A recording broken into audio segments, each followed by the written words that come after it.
Okay, hi everyone.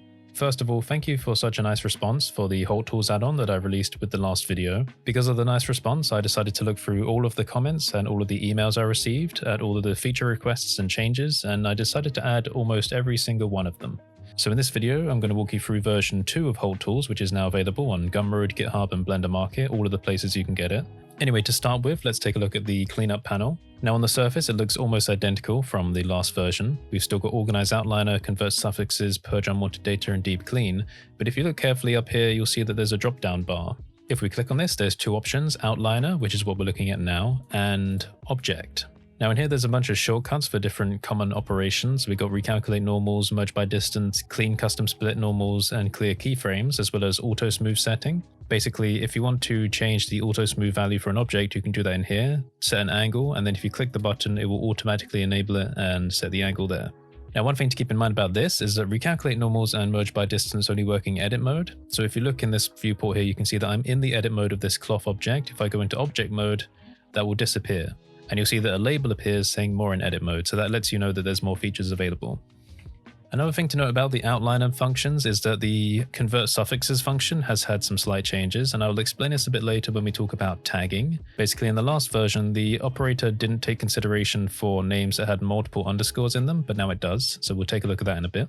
Now moving on to the selection panel, this is something that quite a lot of people liked because it gives you a lot of potential for organizing your scene past Blender's original functionality. So you'll notice in this panel that something similar has happened. At the top there's a drop-down menu where we can choose different types of selection mode. We've got select all including, select by type, that was also in the last version, but now there's also select by vertex count. So we're going to work from top to bottom. In select all including, we can choose objects that have a certain string in their name, but now there's also the case sensitive option. So we can choose whether or not we want the string we've entered here to match what's inside of the names, or whether we want it to also consider the lower or uppercase by disabling this. You can see what I've done here is set up a scene where I have different Suzanne heads. And so for example, if I type in Suzanne, and then do select all including, we get all of these objects. But what I've also done here is I've given the Suzanne's wearing hats an extra tag here called wearing underscore. So if I typed in wearing and then do select all included, it will just give me the Suzannes that are wearing hats. Likewise, all of the hat models also have the hat tag on their names. So by typing in hat and selecting, we get all the hats. Notice that the hat models here also have the Suzanne tag, so if I entered Suzanne and selected them, they will be included in the selection. Now I like this tag system because it helps you categorize and easily select different objects in your scene. And someone in the comments had a nice idea of quickly being able to add tags by quickly pressing a button to multiple selected objects. And I thought, yeah, that's a good idea. So I added a section in the UI here called tag objects. So basically here you can enter a string, and you can also enter the delimiter, but I've got it on underscore by default. So say I've set this to YouTube, just for demonstration. If I click on multiple objects, I can either add YouTube as a prefix or a suffix tag. So if I press prefix, all these objects now have YouTube at the beginning of their names. And if I click it as a suffix, they'll have it at the end of their names. So you can very quickly start organizing and categorizing objects in your scene. Of course, if I type YouTube back into this string here, select all including, we get all the names including YouTube. Okay, so moving on, let's take a look at select by type. This is pretty much exactly the same as before, but now all of the options are in alphabetical order in the list rather than randomly scattered about. So if we do select all meshes, select them, here we go. Then I've added one more option in the dropdown, which is select by vertex count. This lets you select different meshes in the scene based on a comparison with a vertex count number. So we can see that here, the comparison dropdown, we have greater than, less than, and equal to. So if I do less than vertex count 10,000 and select, it will give us all the objects with less than 10,000 vertices. So of course, if I did greater than, nothing would be selected here. So this would be good if you wanted to optimize your scenes, or if you were building game-ready assets and you had a certain budget for a vertex count. You will easily be able to find and select the objects using this. Now, because we've got lots of different objects with different numbers of tags, let's take a look at the cleanup panel. The Convert Suffixes button here, if we click this, you can see that it works perfectly fine. Even on objects with different numbers of underscores, it still manages to take a look at the numbers at the end and convert them and just adds them at the end. So this works perfectly fine now. So moving over to the lighting panel here, you'll see this looks quite different. Again, there's a drop down bar at the top here where we have additive and now, yes, multiplicative option as well. This was quite a big feature request. So if we click on these different light objects, you can see the original power is 50 for this one, 250 and 500.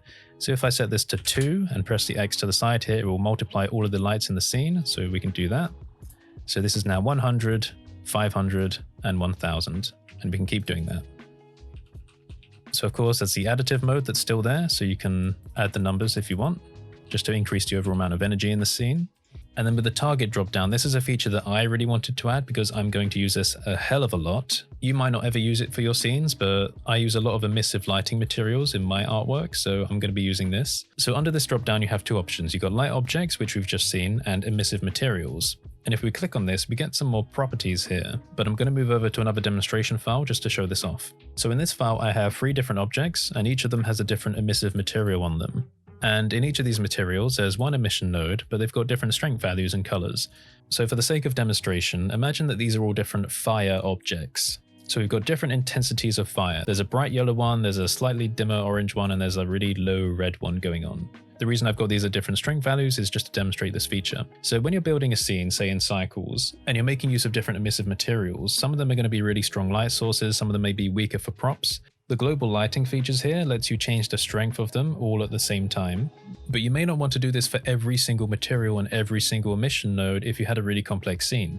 So these extra properties will let you filter this down. So where it says material name includes, this is a string, which says that every material that has emiss in it, we will take a look inside of that material. And here, every emission node that has the string emission in its name. So if we click on the emission node, on the right here, we can see that in the name it says emission. We will adjust the values. So this means that you can selectively filter materials and emission nodes to be affected by this lighting change. So because these different materials and these nodes qualify, you can see what happens when I press the X button here to multiply the light values.